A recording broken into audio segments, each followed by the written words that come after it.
Une autre chose. Beaucoup de gens aiment qu'on parle de la prière sans parler de la sainteté. Et c'est une maladie au Congo. Au Congo, les gens aiment beaucoup la prière sans la sainteté. C'est pourquoi il y a même qui commettent les péchés à Mangengenge et à Luzizi. Ça, c'est terrible. Hein? C'est dire, oui, on trouve des préservatifs à Mangengenge. Vous allez prier avec des préservatifs. Oh, je sais ce que je dis et je vous regarde. Des gens qui commettent l'impudicité dans des retraites. Comment quelqu'un peut commettre l'impudicité dans la retraite?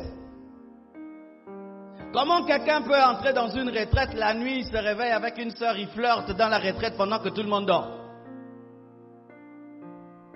Comment quelqu'un peut aller dans une retraite, dans une forêt, et là-bas il pêche? C'est parce que les gens pensent que prier, c'est seulement parler. Non. Prier, ce n'est pas seulement parler, c'est présenter à Dieu une vie pure et sainte. Lorsque tu élèves tes mains doivent être pures. Voici. Lorsque tu vis dans le péché, tu perdras la vie de prière. Pourquoi? Lorsque tu te tiendras devant Dieu pour lui parler, au lieu qu'il puisse te parler de ce qu'il doit faire, il va te parler de ta vie. Je donne un exemple. J'ai un péché en moi que je n'abandonne pas, mais je veux beaucoup prier. Qu'est-ce qui va se faire? Chaque fois que je viendrai devant Dieu, Seigneur, agis dans ma vie, dis, arrange.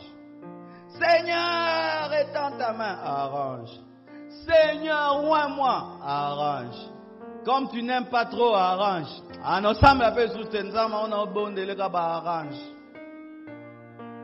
C'est pourquoi le péché détruit la vie de prière, parce que ça te donne la culpabilité. Lorsque tu vois quelqu'un qui vit dans le péché, qui prie beaucoup, c'est un aventurier. Les gens sérieux, quand ils pêchent, ils n'arrivent plus à prier.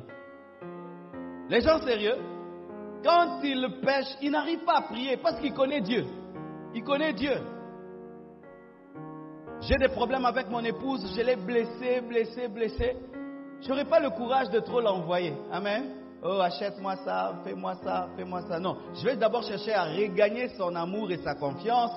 Ensuite, je vais lui demander des services. Toi, tu as blessé le cœur de Dieu, mais tu demandes beaucoup de services comme ça.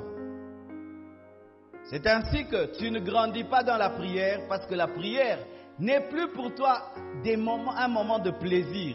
Ça devient des moments où Dieu te juge et te culpabilise et te révèle tes défauts. Voici. Certaines personnes ont trouvé la parade pour arriver à prier dans le péché. Ils ont déconnecté le téléphone de la voix du Saint-Esprit qui parle à leur cœur. C'est-à-dire quand ils prient et que Dieu commence à lui dire, mon fils, pour ce que tu demandes, tu dois changer.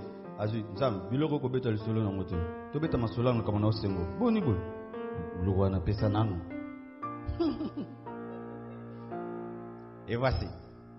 Lorsque maintenant tu t'entêtes à chercher la bénédiction malgré la sainteté, Satan peut te donner. Oui, Satan peut faire un miracle pour toi afin de t'entêter dans le péché. N'est-ce pas que ceux qui prient Marie voient des miracles?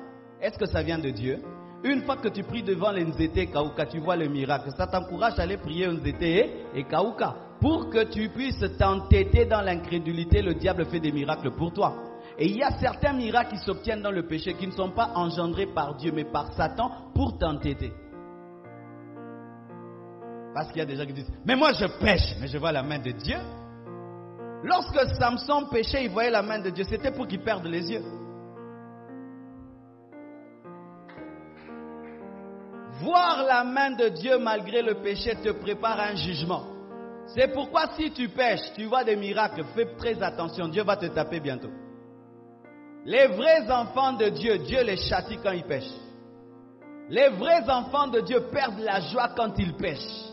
Ils ne la retrouvent que s'ils se sont mis en ordre avec Dieu. Comme David, lorsqu'il a péché, il a pleuré, il s'est remis en ordre et la main de Dieu était encore sur sa vie. Ça, c'est un enfant de Dieu normal. C'est pourquoi tu ne peux avoir une vie de sanctification sans avoir une vie de consécration.